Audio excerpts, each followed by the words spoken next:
لوگ نمازوں کی تبلیغ کرتے ہیں نا جی، میں نمازیں جو صحابہ نے پڑھ میں اسی پر ہی تقریر کروں نا تو سارا ناموس رسالت کی طرف بات چلی جائے گی جی۔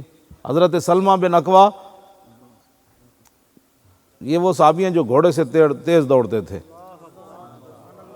حضرت یزید بن عبید کہتے ہیں یہ امام بخاری کی ثلاثی حدیث ہے، یعنی صرف 3 واسطے ہیں حضور سے، کسی محدث کی یہ حدیث ثلاثی جو ہے یہ بہت بڑا اعزاز ہے، امام بخاری کی یہ ثلاثی حدیث ہے۔ یزید بن عبید کہتے ہیں کہ میں صحابی رسول کے ساتھ جب بھی سلمہ بن اکوا کے ساتھ نماز پڑھنے کے لیے جاتا تو وہ اس ستون کے ساتھ کھڑے ہو کر نماز پڑھتے جہاں قرآن مجید رکھا ہوا تھا۔ تو میں نے پوچھا جی آپ جگہ ساری خالی ہوتی ہے، آپ اس انتظار میں رہتے ہیں کہ میں نے اس ستون کے سامنے نماز پڑھنی ہے، تو اس کی وجہ؟ تو آپ نے فرمایا کیا پوچھتے ہو، میں نے حضور کو اکثر یہاں نماز پڑھتے ہوئے دیکھا۔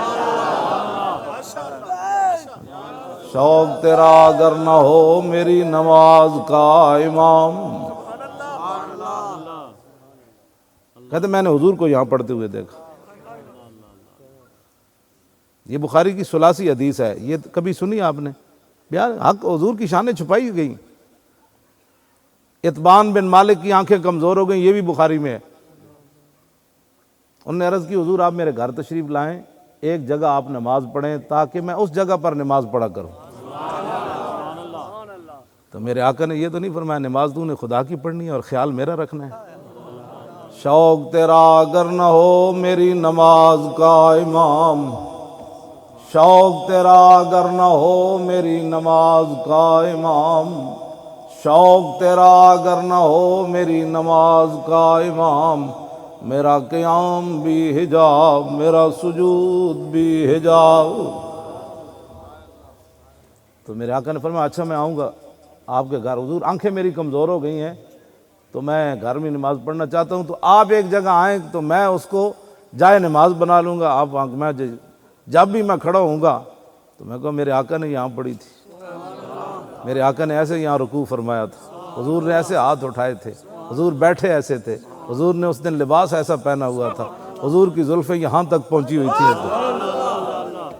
شوق تیرا اگر نہ ہو میری نماز کا امام، حضور نے سلام ایسے پھیرا تھا، رخسار مجھے ایسے نظر آئے تھے، پھر حضور نے ایسے پھیرا تھا، وہ چٹائی پھر ایسی تھی اس دن، حضور نے وضو یہاں فرمایا تھا۔ یہ ساری ادائیں تھیں جو حضور میں یاد کر کر کے نماز پڑھا کروں۔ شوق تیرا اگر نہ ہو میری نماز کا امام، میرا قیام بھی حجاب میرا سجود بھی حجاب۔ واہ کلندر واہ، کیا بات کر گیا۔ میرے آقا نے فرمایا میں آ رہا ہوں۔ حضرت اتبان بن مالک کہتے ہیں کہ میں نے دیکھا صبح صبح میرے آقا و مولا صدیق اکبر کو ساتھ لے کر میرے گھر آ گئے۔ کہنے لگے میرے پاس تو کوئی ایسی چیز نہیں تھی، ایک چٹائی تھی، میں نے اسے دھونا شروع کر دیا۔ تو میں نے کہا جی جناب کیا نوش فرما، کیا کھائیں گے، کیا کھائیں؟ حضور نے فرمایا چھوڑو کھانے پینے کی بات، پہلے جس کام کے لیے بلایا ہے وہ کام تو کرواؤ۔ صحابی کہتے ہیں میں نے وہ چٹائی دھوئی اور حضور کھڑے ہو گئے اور حضور نے نماز پڑھائی۔ ہاں جی، یہ باتیں ساری جو ہیں، پھر نماز کی باتیں تو یہ بھی بیان کرو نا، کیوں جی؟ انس بن مالک کہتے ہیں آخری جو نماز حضور پڑھنے کے لیے ہم پڑھ رہے تھے، صدیق اکبر پڑھا رہے تھے، یہ بخاری کی حدیث ہے۔ کہتے ہیں حضور نے اپنے گھر مبارک کا پردہ ایسے کھڑکی سے ہٹایا، تو کہتے ہیں جب رسول اللہ نے ہمیں دیکھا تو ہمیں ایسے جیسے قرآن سامنے آ گیا، ایسے ہی مصحف کے لفظ ہیں قرآن حدیث میں، قرآن کا ورقہ سامنے آ گیا۔ فرمایا قریب ففہمنا ان نفتتنا، فرمایا قریب تھا کہ ہم حضور کو دیکھنے کی برؤیت النبی، حضور کو جو ہمیں دیکھنے سے خوشی ہو رہی تھی نا، قریب تھا کہ ہم نماز کو توڑ دیتے برؤیت النبی۔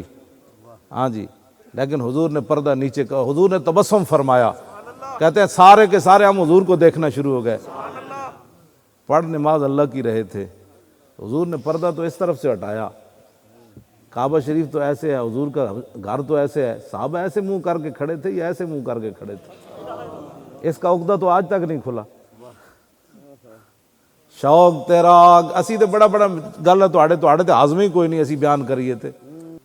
شوق تیرا اگر نہ ہو میری نماز کا امام، شوق تیرا اگر نہ ہو میری نماز کا امام، میرا قیام بھی حجاب، میرا سجود بھی حجاب۔ میرے آقا نے نہیں فرمایا تھوڑی نمازاں ٹوٹ گئی ہیں تسی مینوں ویکھن لگے اے کی کر رہے سی بھائی تسی مینوں ویکھن لگ پے، کیوں جی؟ ہاں